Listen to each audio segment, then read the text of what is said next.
Hey, welcome to another episode of Keeping It Real, where we talk about real finance with real people with real solutions. I'm Irene Meyer. And I'm Philip Villanueva.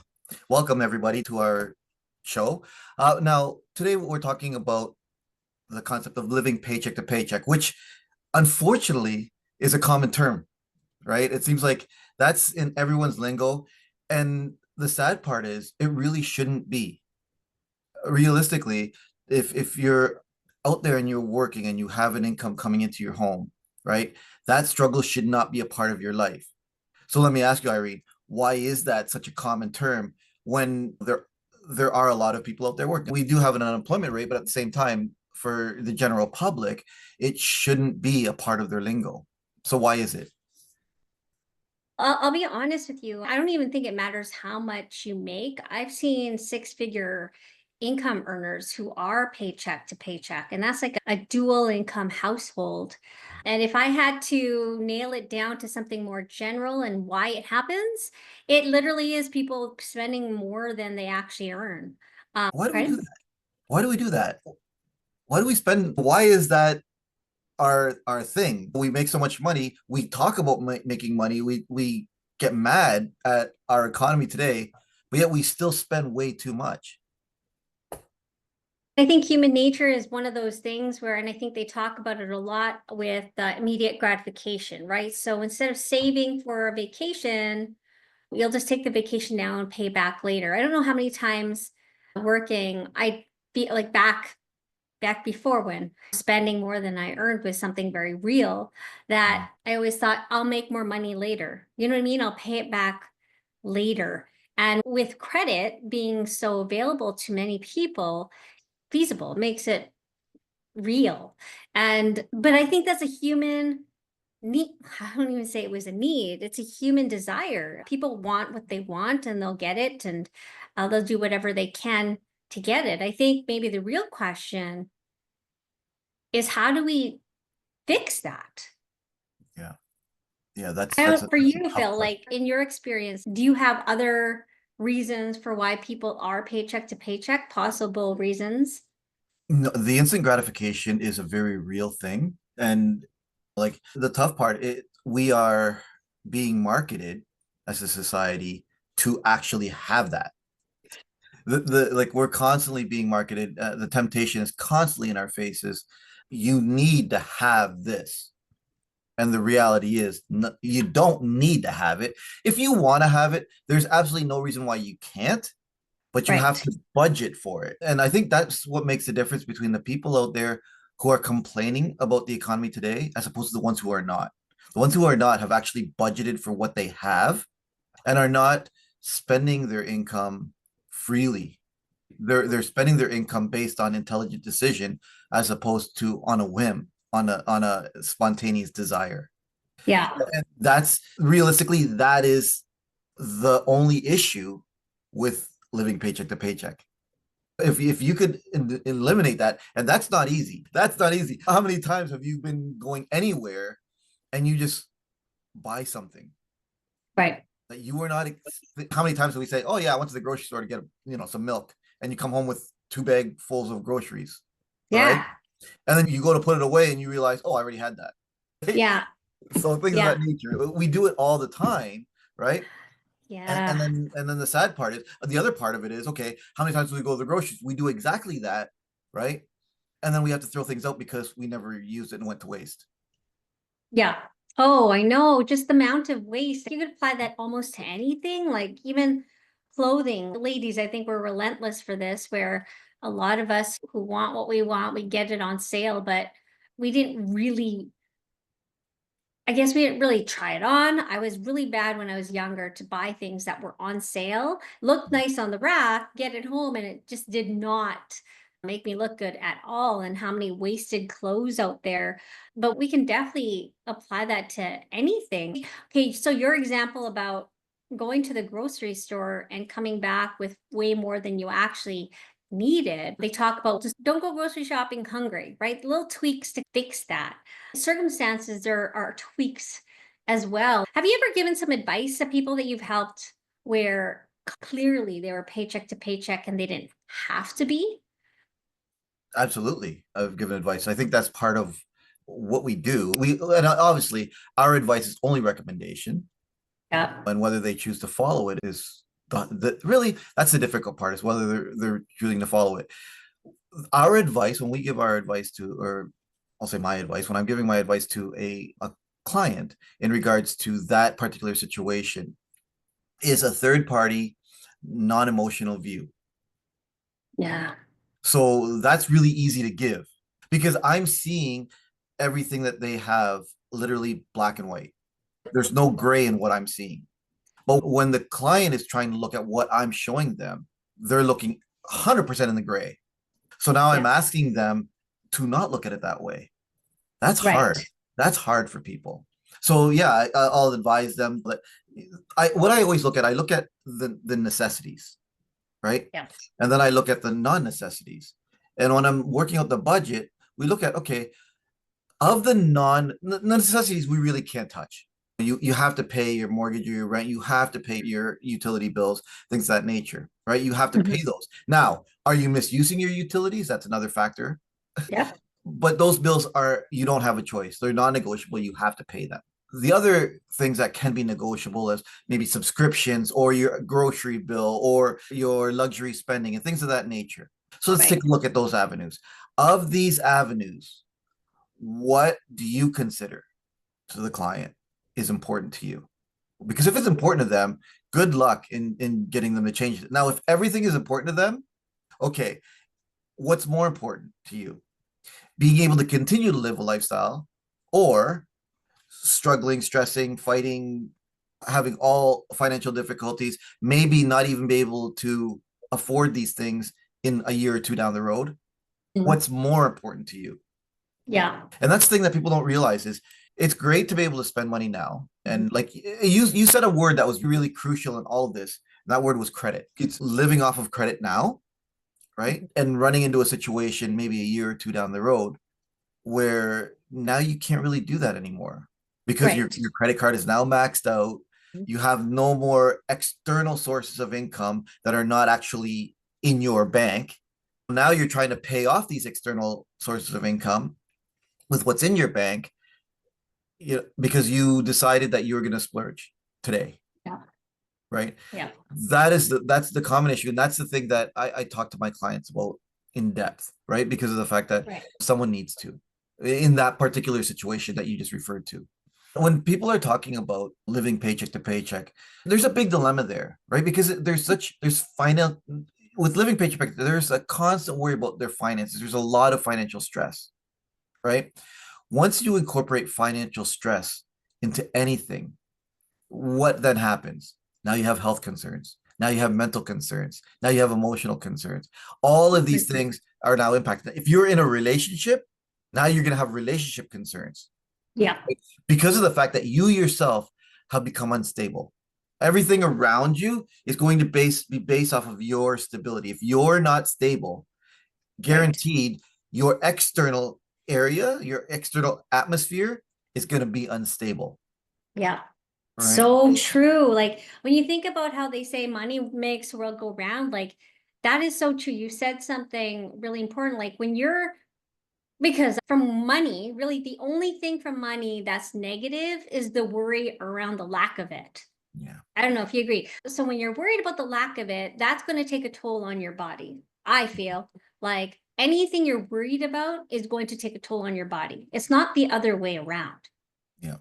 Not the other way around. There's nothing from your body that affects your income. Yeah, it might come back around because you have to pay for medical bills and stuff like that. But if you're concerned about the lack of money or the lack of resources because you don't have any money, it's going to affect everything. One of the things that I was thinking about when you were talking was I don't know if people realize that these financial mistakes we make are truly just opportunities to learn. Do you know what I mean? I feel like with money, no one takes a look at, oh, I'm broke this month. What did I do?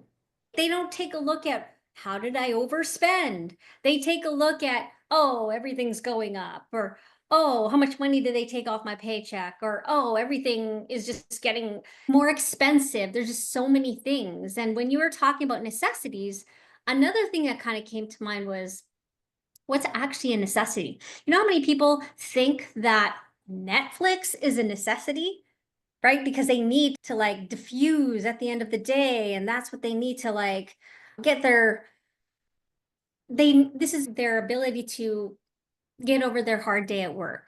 And it's a need. Yeah, I get it. You need downtime for sure. Everybody needs rest time. But Netflix did not exist a couple decades ago, and we all survived. And so when you take a look at small things like that, where people think it's a necessity, I think that's also a very subjective word. So how do you get around to talking to people about what a need and what a want is?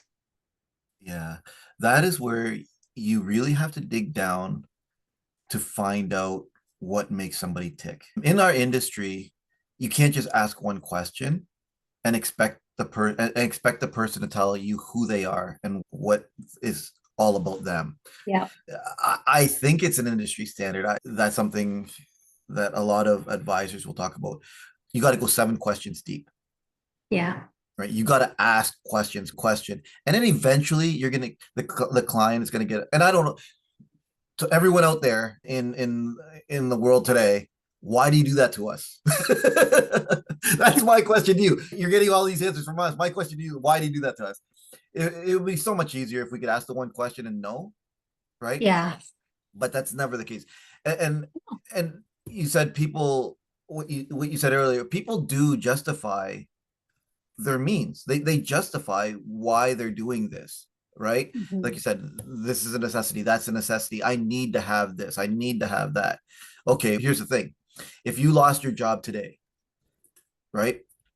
And you had no income coming in, but you knew you were going to get a decent job a year from now, guaranteed, no questions asked. Would you budget yourself for that time until the year comes up, until that time comes up? Would those things that you're saying are a need and a necessity, would you cut them back for right now for a temporary? And if you do, and a lot of people Right. would, but they cut off something, this and that. Okay, if you're able to cut those off for the temporary, is it really a need? Is it really a Right. necessity? That's the thing. Do you need those things to survive today? No, because you're able to temporarily cut them off. Yeah. And that's the thing that I bring the realization of clients. You're in a situation right now. At least you're feeling like you're in a situation right now, okay? And I completely appreciate that, Mr. Client. Like when we're going over this, it looks like yes, you've put yourself in a little bit of a situation. And we do need to clear that up. Okay, so of these things that are important to you, are there any that you could temporarily relieve yourself of? So then we can get yourself in a position where you can have them at your free will and not worry, right? Yeah. They'll look at these things. Okay, you know what? I don't really need to have this. I keep that in I put that on my little notepad saying, okay, they Hmm. don't really need these things. They Right. feel like they need it, but they don't really need it. Yeah. Okay. And that's something that we can address later. Okay. So when we're looking at budgeting, we can look at, okay, and you know what? It could be temporary until we can get them back on their feet. And then once they're back on their feet, you don't just throw everything back in, right? Right. Now we have the perfect opportunity to budget everything back in. Yeah. And then Yeah. once they're budgeting, now they've conditioned themselves to not having to have so many things. And I think that's Yeah. the thing. Once we've been conditioned for so long to keep up with the Joneses and to spend this and to spend that. And I have to have this because everyone else has it. Or Right. like I go to work and everyone's talking about the game. So I need to have a subscription to this because otherwise I won't fit into the group. Yeah. Yeah. Yeah. So Yeah. And they make it so just affordable. So it makes it make it seem like a drop in the bucket, right? Like yeah. these things. Oh, like you go to the movies. I don't know if it's the same out there, but you go to the movies and like the difference between a medium and a large popcorn is literally 50 cents. But that the difference in the bag is completely different. So you're like, oh, 50 cents. Yeah. But again, it's just how they get you anywhere, really. So, okay, so now we're going to talk about solutions because I'm sure people are watching wondering, how do I get out of this paycheck to paycheck? What do you mean? Like, how do you help? I still don't feel like that'll help me if I were to budget. I feel people out there, I can already feel your resistance. I Mhm. can feel the resistance about having to do their budget or looking at their numbers. How do we alleviate that? First, we have to look at what they're doing. Okay. So to the client, Okay, you're in the situation. You're in the situation where you don't feel like you have enough income. So what are you doing about that? So, and what do people often do? They are looking for a better job. They're out there, they're job hunting and saying, okay, you know what? I'm making $17 an hour and I'm going to try and find a job at $20 an hour. That's the biggest part of it that they're doing. And why are they doing that? Okay, I'm doing that because I'm in debt and I need to pay off my debt. So you're spending more than you're earning, putting yourself into debt, trying to find a better paying job, so then you can get yourself out of debt to keep spending the money to get yourself back into debt, which is Yes. the endless cycle of paycheck to paycheck. Yeah. Realistically, the very first thing that any person should think about when they're in debt is saving, is investing back into themselves. How can I not necessarily get myself out of debt, but how can I invest back into myself? That should be the first thing that they should target realistically. Oh, now, why is that? Because paying off debt doesn't earn you anything. That money is gone, Right. right? But you can, if you can find ways to invest back into yourself, that's actually taking a forward step into enhancing your net worth. And people will say, okay, finding a better job is investing back into myself, but not in the means of so then you can spend more money. It's so then you can have more of a savings. If you're living a lifestyle now at $17 an hour and you find it and you do find it $20 an hour, absolutely do that. That's great. But that extra $3 an hour, you should be investing back, like Right. investing back into yourself, and then using that investment, that growth of your investment to cover your debts. Yep. And that's why Yep. some people, here's the thing is there's the worst things out there are the lending companies. Why? Is because let me rephrase that. It's not the lending companies, it's how we use them. Yep. Because if you were eligible for a substantial loan, right? Now you get that loan and you pay off all your debts, right? And then you start recycling those debts, right? And then you make a major purchase with those debts, with that loan. And then that whole loan is gone like right away because you've just paid off some debts and you've bought something nice for yourself, et cetera, et cetera. That loan is now gone, right? What people don't do is they get that loan and they invest that loan. Yeah. Why not? If someone's going to give you $40,000, take it, invest it, use your investment income now to now get rid of your debts. You don't have to pay the debt off completely. You're already living the debt. You don't have to get rid of it like today. That's that instant gratification theory again. You pay off your debt today. That's great. You feel good. What are you going to do? Let's go celebrate. And now you're putting the stuff back right on your credit card. You know what? No, let's take our time, budget how we're going to pay off our debt, and let's invest that loan that you were given because you're not going to pay taxes on that loan. It's a loan.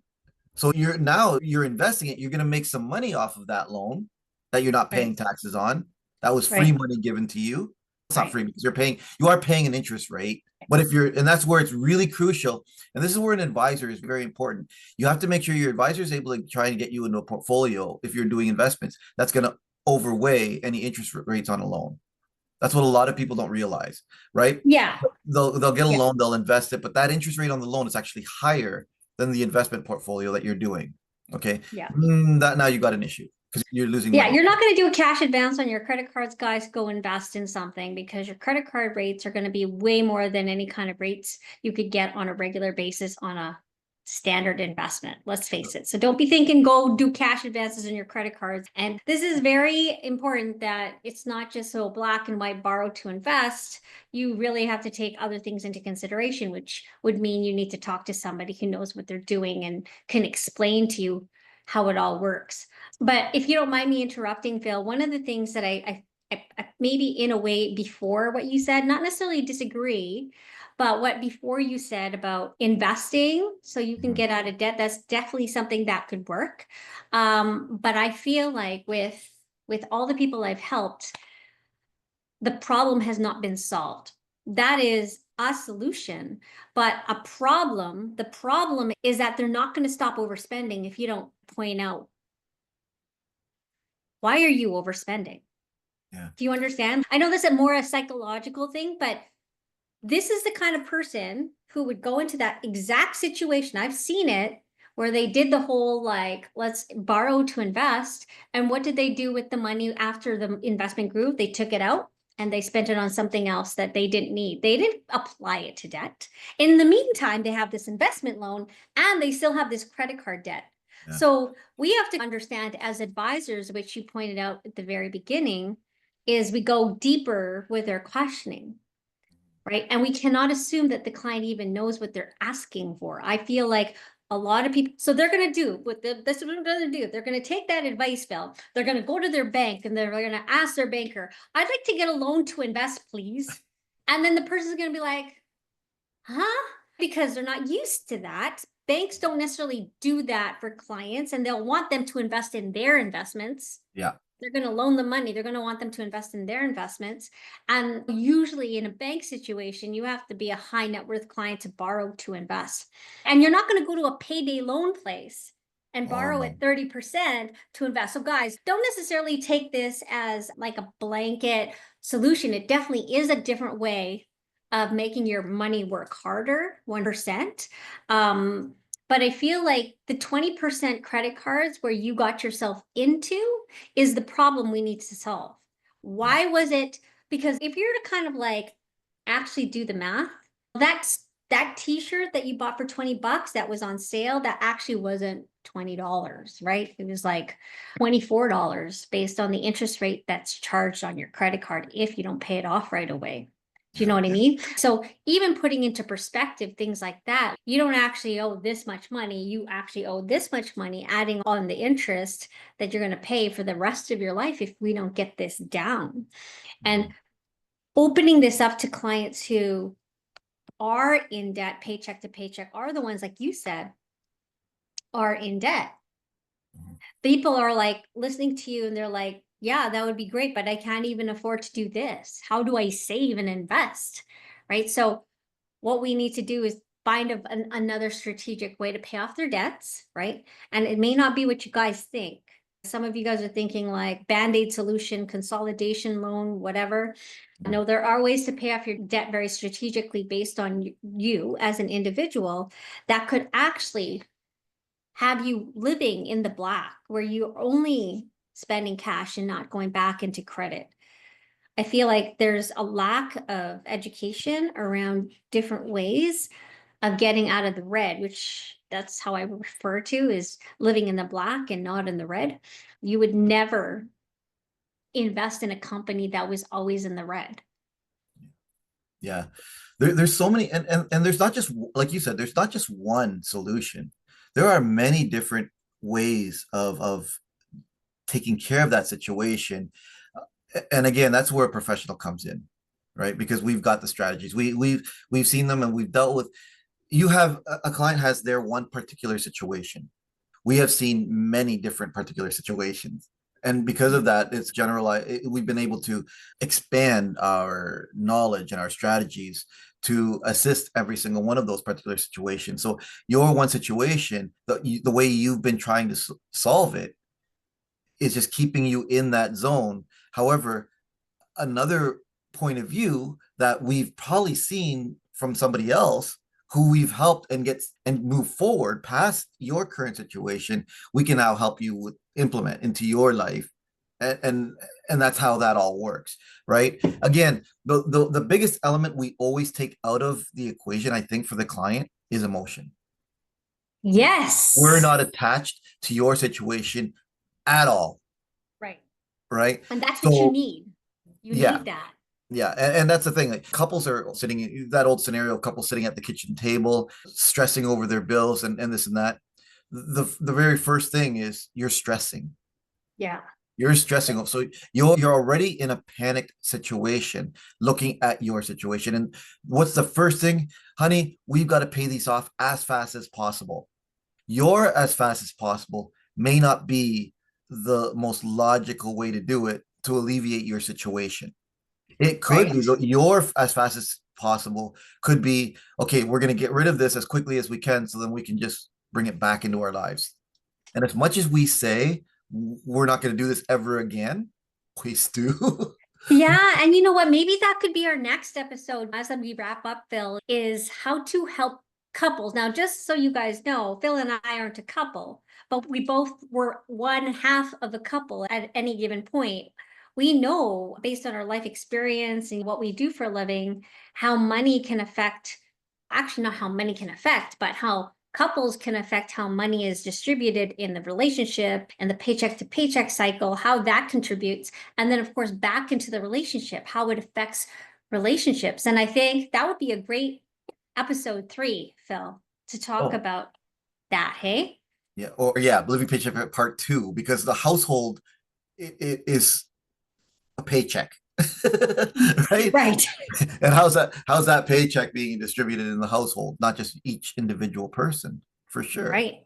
I think it'd be almost beneficial to bring up examples in our industry where we faced couples and how we knew 100% what the problem was just by engaging in couples without any names, of course, because Mm. I think that maybe some people who are watching this can relate, and maybe you guys relate to our conversation today. I would encourage you to click on the description below and book time with one of us so you can maybe explore ways that we can help you get through this paycheck to paycheck, or get out, sorry, not get through, get out of this paycheck to paycheck. You guys work hard for your money. You should keep some of that. Yeah, it'd be better in your pocket. Yeah, it would be better in your pocket, nobody else's pocket. And you know what? It could do a lot. It would do wonders for peace of mind, mental health, and just overall life. Yeah, why don't we leave that to the next episode, Phil? This was a great conversation. I'm Irene Meyer again, reaching out to you from Keeping It Real podcast. And Philip Villanueva, have a great day, everyone. Have an awesome day.